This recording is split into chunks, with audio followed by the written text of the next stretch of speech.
Hey guys, what's going on? It's your boy, the Mad Guy again. And up here today, I'm starting something a little bit new here, and this is unpopular opinions. Things I'm going to talk about will be sort of unpopular opinions in gaming community and maybe even films and TV and stuff. Um, these are just my personal opinions, and everyone's entitled to their own opinion. It's a basic principle of free speech.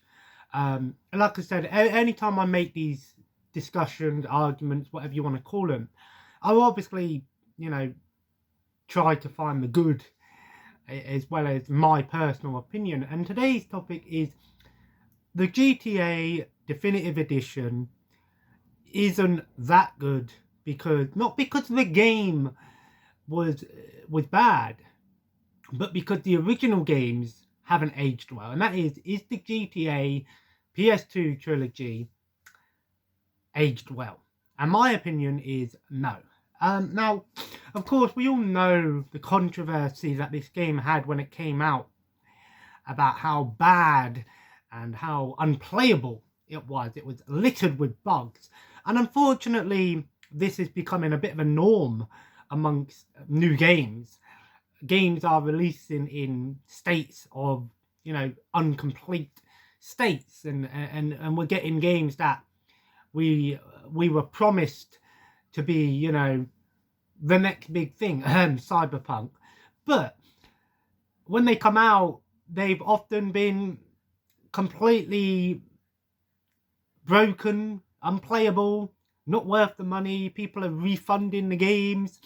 And, it is a shame, really, because when a game comes out and you pay 50, 60, 70 pounds, because video games are expensive now. They've always been expensive, but they're more expensive now than, say, the games of the PlayStation 2, at least here in the UK. Games nowadays can cost anywhere from £20 to £70 for a new game, depending on who makes it. But when a new AAA title comes out, a big game, you expect it to be good, right? Because, you don't have to like the game, but you expect it to be playable, enjoyable. And unfortunately, games like Cyberpunk, that released in terrible states, no, I'm not trying to point out who's in the wrong, who's in the right. There's a lot of controversy that happened with some of these games. But I want to start off by saying that I have nothing but the most utmost respect for video game developers who put a lot of time and effort into making a game. And often it's not them who's at fault. It's other people, the demand, the fans, the death threats, the higher ups, the marketing, all of these, things can play a big part in how a game is released and when a game is released. I'm a firm believer in being patient for a game. One game that obviously I am excited for is the new Lego Star Wars game. And that game was announced, 3 years ago? And we only just got a date for the game coming out. But I know that they put a lot of effort into it. And hopefully when the game releases, it's going to be pitch perfect, right? I mean, I've never played a Lego game and encountered any problems with it. So, but I'm going off topic here. So I want to start off by saying that, like I said, I have nothing but utmost respect for Rockstar, what the Grand Theft Auto games have done for the gaming community, for gaming in general, what they've done with the technology, how they pushed it further. And I want to start off by saying that GTA 3, Vice City and San Andreas, I'm ignoring the PSP, PS2 games because I don't class them as part of the trilogy. They were spin-offs. Those games have a lot of nostalgia for me, and they have a lot of nostalgia for hundreds and thousands of people. I think everyone who owned a PlayStation 2 growing up had at least one of the GTA PS2 games, right? And I think a lot of us, especially if you're around about my age and you grew up with the PS2, you probably didn't spend a lot of time doing the missions. You probably just put in a couple of cheats and just went crazy, because that's what I did. When I was a kid, I wasn't bothered about beating the missions. I was just obsessed with driving around, causing chaos and doing crazy stuff, because when you were younger, you go, wow, this is completely new to me. This isn't the usual Call of Duty or Battlefield or you know, Halo, where it's just running around with a gun and following a set routine of missions. This was a game where you had freedom to do what you want. And open world games have become, you know, a huge thing. Look at Elden Ring. That game's just been released and it's already getting huge praise. Now, I'll be honest, I'm not a huge fan of Souls games, but I have respect for them. But it's just proof that not all good new games can release in bad states, because every once in a while we get a game that is 10 out of 10, and rightfully so. But going back to the GTA, now, like I said, when I played these games, I played GTA 3 Remastered and I've played GTA Vice City Remastered. I haven't tried out San Andreas yet, but when I look back at these older games, the problem is when you go back and play some of these older PS2 games or Xbox, GameCube, whatever, a lot of the time it's hard to go back to because we're so used to the modern controls of games. That is one thing that the modern generation of gaming has got right. Call of Duty, for example, has perfected, in my opinion, first-person shooters. And that's why so many first-person shooters use what I like to call the dual trigger style, where one is to aim, one is to shoot. You know, so that's what I mean. Call of Duty has perfected that. GTA perfected the open world preservation and style of game. So, you know, these games have a lot of respect in the community. But like I said, I wasn't problem playing the game. I didn't encounter any glitches because we fixed a lot of the problems now. And unfortunately, when games come out, a lot of the time, if a game comes out and it's not working properly, the company's like, well, we've made our money, so we can just spend some of that money to fix these problems. And, you know, it doesn't matter if people have sold it in CEX or traded it or whatever, because we still made our money. That's how it works, unfortunately. But when I say, going back to some of these old GTA games, the controls have always been a little bit wonky. And the games aren't perfected. They were often littered with problems such as the controls being awkward, the driving being awkward, the shooting and the aiming being awkward, being stiff or too loose. And unfortunately, my biggest gripe with the new GTA game, Definitive Edition, is it still doesn't feel like they did enough to make it feel a modern game and feel complete. Like I said, on the graphics and sound department, I think they did a great job. They made it look as good as they can without completely remaking it. And I think a lot of people were expecting the new games done with GTA 5. There is some things that are like the GTA with the weapon wheel. They said that the aiming and the driving is meant to be like GTA 5. It is not. Play GTA 5, then play one of these remastered Trilogy games, and you'll see what I'm saying. One of the biggest problems with these games is the driving, in my opinion. When you're driving, the tiniest tap into something will send your car flying or bike flying. The driving still feels stiff. The aiming, especially when you have to use like rifles when you go into the first person, it doesn't feel, you know, it doesn't feel right. It still feels stiff. It still feels like you're fighting with the controls. And when you compare it to GTA 5, that game felt so easy to pick up and play. And it's the only Grand Theft Auto game I've ever beat, because I never felt, when I was playing GTA 5, if I failed a mission, I failed it because I made a mistake or I did something stupid. There was the occasional time where maybe something happened that was beyond my control.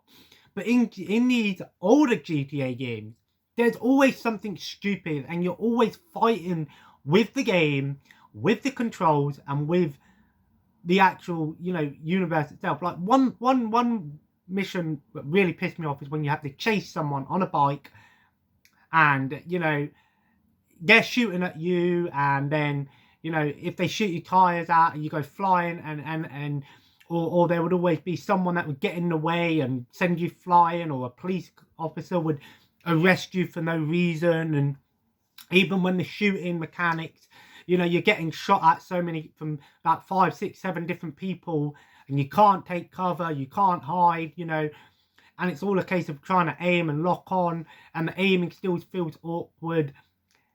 I don't think it's a case of the fact that they haven't done a good job in trying to fix these problems. I think it's a case that they never fixed it in the first place. I think they just took these older games, gave them a fresh coat of paint, said we've made some updates, which they have made some updates. It feels a little bit less stiff, but not enough. I think what they should have done, and I think a lot of people will agree with me here, is they should have took these games one by one and remade them using the GTA 5 engine, using the GTA 5 graphics, even if it would have just been like playing GTA 5, but with, you know, I mean, look at Resident Evil.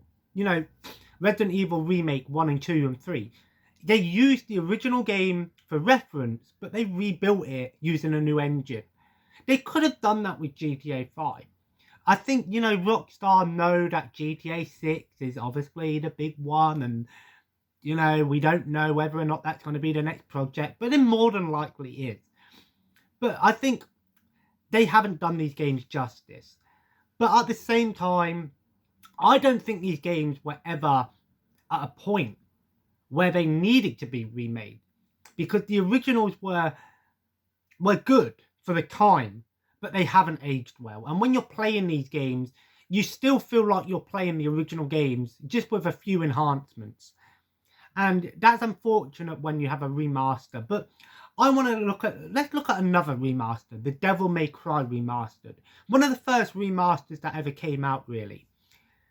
Those games, when I played the remastered, they still felt like I was playing the original games with the updates, but the controls were great. The game was great. Everything worked. Nothing felt stiff. The Prince of Persia trilogy on the PS3 still felt great. Still felt like I was playing a great game. It didn't feel like it hadn't aged well. This, on the other hand, I don't feel like these games have aged very well. There's always some bullshit that happens. You know, this whole thing where it's, oh, you can restart a mission from the last checkpoint. That's bullshit, because if you fail a mission, you don't restart at the last checkpoint. You start it at the beginning of the mission. It just saves you having to drive back to the mission. I think they promised a lot of things that they did not deliver on. Now, that being said, I think personally, nostalgia blinds a lot of people when it comes to these games. They think, I love these games as a kid. But they sit there and they play it and go, well, oh, the new one's come out. I can't wait to go back and play these games. And you're playing it and you're going, oh, this is so awesome. You know, it's childhood. But then you actually play it and you realise, no, this isn't how I remember it. Because when you were younger, you know, that was the technology at the time. It was great. But when you compare GTA Definitive Edition to GTA 5 or even GTA 4, it still doesn't feel like you're playing a modern generation game. It still feels like you're playing an older game, just with a fresh lick of paint. And unfortunately, this is the problem with remasters. If you're going to remaster something, at least remaster something that was really, you know, polished to begin with. Now, this is just an unpopular opinion, and everyone's entitled to their opinion. And like I said, I still think these games have a lot of redeeming qualities. I still think they're great games for the time. And the Definitive Edition's a great chance for people that maybe never played the originals to play them. You know, you can play it on multiple systems. You know, it looks great. It runs pretty well, you know, now anyway. But I personally still think these games haven't aged well enough to be a game that you're going to want to spend a lot of money and a lot of time on. I think the only people that really will appreciate these games for what they are people that don't play modern games. I think if you grew up with the PS2 and you still have a PS2 and you only really play PS2 games and you want to play an updated version of GTA, then you'll enjoy it. You probably will, because it still feels like you're playing a PS2 game. But when you compare the PS2 to the PS4, The PS4, obviously, it's not all about, you know, it's not all about, because there are a lot of PS2 games that are, in my opinion, better than PS4 games. But when you play some of these older games, there's a lot of stiffness and problems with some of these games that just haven't aged well, unfortunately. And that's when you play some of these older games and you're playing new games. Yes, we sometimes get spoiled by new games, but I think most new games nowadays are polished well enough that they don't feel like you're fighting. You should never feel like you're fighting the game. You should feel like the game. You should not feel like you're fighting with the game because you're getting frustrated because the game's doing something that makes it hard. You know, the controls feel stiff or something. You shouldn't be fighting with the game. You should be fighting in the game. You know, you should be fighting to win in the game and do what you need to do in the game. You shouldn't feel like the game's fighting you. You know. But that being said, I still think it's worth picking up if you got a bit of nostalgia for these games and you enjoyed them as a kid, and you know you want to play them. I just personally think they haven't aged very well. GTA 3, when I played it, the driving still felt stiff. The tiniest tap sent my car flying. GTA Vice City, again, it doesn't feel. It was a bit better than GTA 3, but not by much. But I haven't played San Andreas yet, but I'll probably give that a go at some point. But I don't think I'm going to play these games to beat them. But that being said, I just wanted to share my thoughts on it. So if you guys enjoyed these videos, feel free to leave a like. And of course, comment below. Like I said, I'm not hating on GTA. I'm not saying these games are terrible. I still think they have a lot of good redeeming qualities. I just don't think they've aged well enough that it transfers still well. I still think you're playing the game that had problems to begin with, but nostalgia blinds a lot of people. And as always, guys, subscribe if you haven't already and join the family.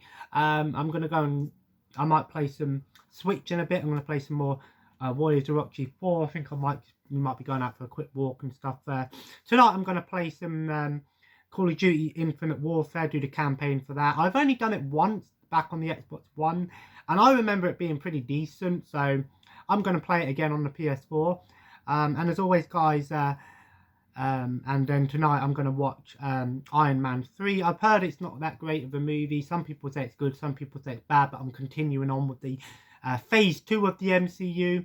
And as always, guys, follow me on Twitter and Instagram. And as always, have a nice day, and I'll see you in the next video. Take care, and bye-bye.